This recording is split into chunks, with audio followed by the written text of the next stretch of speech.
Hello दोस्तों, मैं हूं बबर सिंह और आप सभी का मेरे सुर तरंग चैनल पर स्वागत है। दोस्तों, आप देख रहे हैं ये प्रवेश द्वार गांव का, और ये सुंदर सा गांव, इस गांव के प्रवेश द्वार के अंदर जाते ही बाईं तरफ ये गांव आरंभ यहाँ से हो जाता है। दोस्तों, लगभग हर गांव, हर शहर में कहीं न कहीं द्वार होता है, जो प्राचीन ज़माने में इसको फला बोलते थे। और ये जो गांव आप देख रहे हैं, गांव के उधर से ये बस जो दिख रही है, इधर से ये इस गांव का फला है, ये देख रहे हैं आप। और यहाँ से आने जाने वाले गांव में प्रवेश करते हैं। शहर होता है, वहाँ पर भी किसी ज़माने में मुख्य द्वार हुआ करते थे। और ये देखें आप, निर्माणाधीन द्वार है, ये गाँव का फला है। और फला वैसे प्राचीन परंपरा के अनुसार देखें तो फले का मतलब दरवाज़ा ही होता है। ये जो घर का दरवाज़ा आप देख रहे हैं, ये बाहर का मुख्य द्वार, और ये आप देख रहे हैं इसी प्रकार से इसको फला बोला जाता था। अब तो चलो ये सब सुविधा हो गई, तो इस प्रकार के दरवाजे बन गए और फाटके जिसको अब बोले जाने लग गई है। लेकिन किसी ज़माने में लकड़ियों की टहनियाँ काट करके और एक तरफ से खुलता था, लकड़ी का दरवाज़ा बनाया जाता था। और फिर लकड़ी की एक खबोली होती थी, उसके अंदर वो लकड़ी फंसा दी जाती थी, तो फड़ा बंद हो जाता, उसको फड़ा बोलते थे।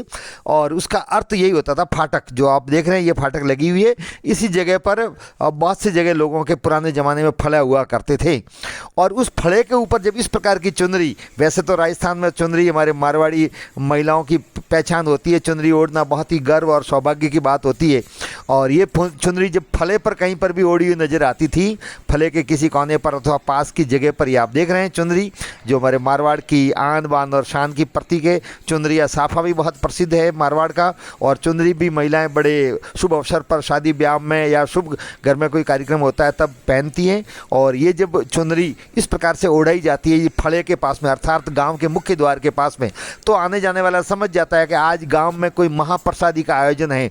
उसमें सभी लोगों को आमंत्रित किया जाता है। जब फले पर चुनरी लगी होती है उसको फले चुनरी बोलते हैं।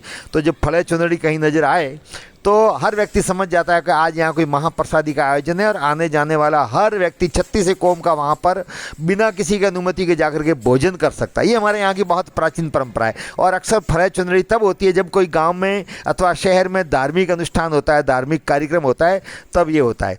दोस्तों, ये सिरे मंदिर है, यहाँ पर 30 तारीख से 30 नवंबर से आरंभ हो चुका है शांतिनाथ जी महाराज का तृतीय भंडारा महोत्सव और महारुद्र यज्ञ, जो कल समाप्त होगा 5 तारीख को, और अर्थात कल अंतिम दिन है। तो कल फले चुनरी का कार्यक्रम रखा है। ये जलंधर नाथ जी का मंदिर, सिरे मंदिर, और सिरे मंदिर नाथ संप्रदाय का और जालोर का बहुत बड़ा, सबसे बड़ा तीर्थ स्थल, जहां शांतिनाथ जी महाराज का तृतीय भंडारा महोत्सव है, जो बहुत ही सिद्ध पुरुष हुए हैं, जिनके लाखों की संख्या में परम भक्त थे। वहां पर भक्तों का आना जाना जारी है, लेकिन कल कार्यक्रम का समापन है। तो कल फले चुनरी है यहाँ पर सिरे मंदिर पर, और ये महारुद्र यज्ञ है, ये भी कल पूर्ण हो जाएंगे। आप देख रहे हैं महारुद्र यज्ञ चल रहा है। तो ये जो महोत्सव है, इन महोत्सव के परिपूर्ण होने पर कल 5 तारीख को सिरे मंदिर पर फले चुनरी का आयोजन किया गया है। इसलिए फले चुनरी के दिन सभी 36 कौम के लोग भोजन के लिए आमंत्रित है। और ये इस प्रकार से सजाया गया, ये टेंट लगा रखे हैं, और आप देखें सुंदर टेंट। इन्हीं टेंटों में कल सबके लिए महाप्रसादी का आयोजन होगा। समस्त जाति धर्म संप्रदाय के कोई भी व्यक्ति, आया गया व्यक्ति आ सकता है। इससे पूर्व 30 तारीख को शोभा यात्रा निकाली गई भैरवनाथ जी अखाड़े से जालोर के, और वहाँ आप देख रहे हैं ये विशाल शोभा यात्रा, जो जालोर के इतिहास में इतना बड़ा आयोजन कभी किसी ने देखा नहीं है। और बहुत ही भव्य आयोजन था, एक से एक सुंदर झांकियाँ, मनमोहक झांकी, अलग प्रकार की झांकी, नृत्य, संगीत, साज बाज, रुद्र गर्जना, और विशाल भक्तों की उपस्थिति में आप देख रहे हैं ये शोभा यात्रा निकाल करके इस कार्यक्रम का शुभारंभ हुआ।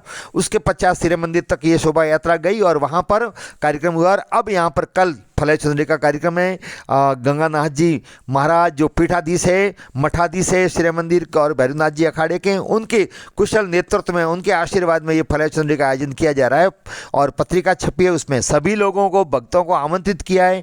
और जो अब तक नहीं जा पाए पिछले 3-4 दिन में, उनसे भी अपेक्षा की जाती है कि वो दर्शन के लिए आएँ।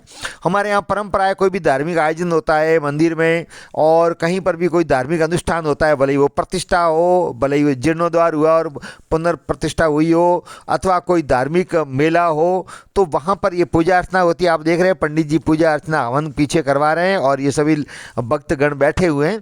ऐसे जो धार्मिक आयोजन होते हैं, इन धार्मिक आयोजनों में पूजा पद्धति, भगवान की आराधना, पूजा करने के बाद में अर्थात प्रतिष्ठा करने के बाद में और मंदिर में भोग लगाने के बाद में फले चुनरी के द्वारा प्रतिभोज का आयोजन किया जाता है, वो किया जाता है। और उसके बाद में सभी लोग प्रेम पूर्वक प्रसादी ग्रहण करते हैं, आए गए सभी लोग प्रसादी ग्रहण करते हैं। आप देख रहे हैं ये इस प्रकार का आयोजन होता है जिसमें सभी प्रकार के सभी लोग, छोटे बड़े, महिलाएं, पुरुष, जाति, धर्म, संप्रदाय के कोई भी व्यक्ति आकर के भोजन करता है। ये फले चुनरी का कार्यक्रम होता है। तो दोस्तों, आपको जानने की इच्छा होगी कि आखिर फले चुनरी का कार्यक्रम कब से हुआ। कि सबसे पहले राजा जनक ने, जब भगवान श्री राम और सीता जी की का स्वयंवर हुआ और शादी हुई, उस दौरान सबसे पहले राजा दशरथ ने इस फले चुनरी का आयोजन किया था और ये भगवान श्री राम के समय से चल रहा है। तो आप अंदाज लगा सकते हैं कि हमारे यहाँ कितनी प्राचीन परंपरा, ये देखो भोजन कर रहे हैं, तब से ये शुरू हुआ और संतों के सानिध्य में और इस प्रकार से आयोजित होता है। तो ये कार्यक्रम हुआ, उसमें सबसे पहले प्रसाद की जाती है। प्रसादी सबसे पहले भगवान को चढ़ाई जाती है, उसके बाद में ब्राह्मणों को भोजन करवाया जाता है। और हमारे वैसे भी शुभ कार्य होता है उसमें ब्राह्मणों को सबसे पहले भोजन करवाया जाता है, देवों को प्रसाद चढ़ा के फिर ब्राह्मणों को, और उसके बाद में ब्राह्मणों को प्रसाद जिमाने के बाद में और फिर उसके बाद में सभी भक्तों को, आम जन को, आम ग्राम वासियों को इस प्रकार से भोजन करवाया जाता है। और भोजन नीचे जाजिम बिछा करके और पांत में बैठ करके करते हैं, जो हमारे यहाँ प्राचीन परंपरा है। आप देख रहे हैं भोजन भी दो प्रकार से यहाँ होता है, एक पत्तल में होता है, एक थाली में, जो आजकल फैशन बनी हुई है पत्तल में ही भोजन करते हैं। और शिव मंदिर में सभी समाज के अलग अलग टेंट लगा रखे हैं ठहरने के लिए, आने जाने वालों के लिए। संभवतया भीड़ कम हो और व्यवस्था बनी रहे, इसलिए मेरे हिसाब से इन्हीं टेंटों में अलग अलग जगह बैठने की व्यवस्था होगी भोजन की, ताकि भीड़ नहीं हो, कोलाहल नहीं हो और आराम से आए गया भक्त आराम से अपने अपने टेंट में जाकर प्रसादी ग्रहण कर सके। ये विशाल टेंट लगा दिए गए हैं, प्रसादी लगभग बन के तैयार हो गई है। छोटी मोटी सब्जियां और ये बननी बाकी है, जो आज शाम को बन करके तैयार हो जाएगी। मिष्ठान लगभग बन गए हैं। तो बहुत ही प्यारा प्रतिभोज का आयोजन है, महा प्रसादी है फले चुनरी के द्वारा, और इस प्रकार से ये फले चुनरी कार्यक्रम होता है। तो दोस्तों, ये चुनरी केवल राजस्थान में, मारवाड़ में ओढ़ने के काम नहीं आती है। जब ये महिलाओं के सिर पर ओढ़ी जाती है तब सुहागिन के रूप में अपने आप को गौरवान्वित महसूस करती है, और फले पर चढ़ती है तो ये प्रतिभोज का आयोजन के रूप में आमंत्रण भी। तो दोस्तों, भोजन हमारे यहाँ शुरू से धार्मिक अनुष्ठान के रूप में लिया जाता है। जो भी मेहमान आता है, ब्राह्मण आता है, उसको भोजन करवाना हमारे यहाँ की संस्कृति है। स्वयं भूखे रह करके आए गए को भोजन करवाना और भी श्रेष्ठ माना जाता है। तो दोस्तों, ये प्रसादी का आयोजन करने पर ही प्रत्येक धार्मिक कार्यक्रम का समापन होता है। तो कल विधि विधान से सबसे पहले जब मुहूर्त होगा उस समय चुनरी फले पर ओढ़ाई जाएगी। आज भी वही रस्म निभाई जाती है, भले नगर हो, महानगर हो, और वो फले पर चुनरी ओढ़ाने के बाद में फिर ये कार्यक्रम आरंभ होता है। तो उस चुनरी को देख करके ये संकेत है, अर्थात एक संदेश होता है कि अब यहाँ पर आज महाप्रसादी का आयोजन है, कोई भी व्यक्ति आ सकता है। तो कितनी सुंदर हमारे यहाँ की व्यवस्था है, कितना शानदार ये संस्कृति है हमारे यहाँ के भोजन करवाने की। और ये फले चुनरी का कार्यक्रम आयोजित किया जाता है, उसमें प्रेम भाव भी बढ़ता है।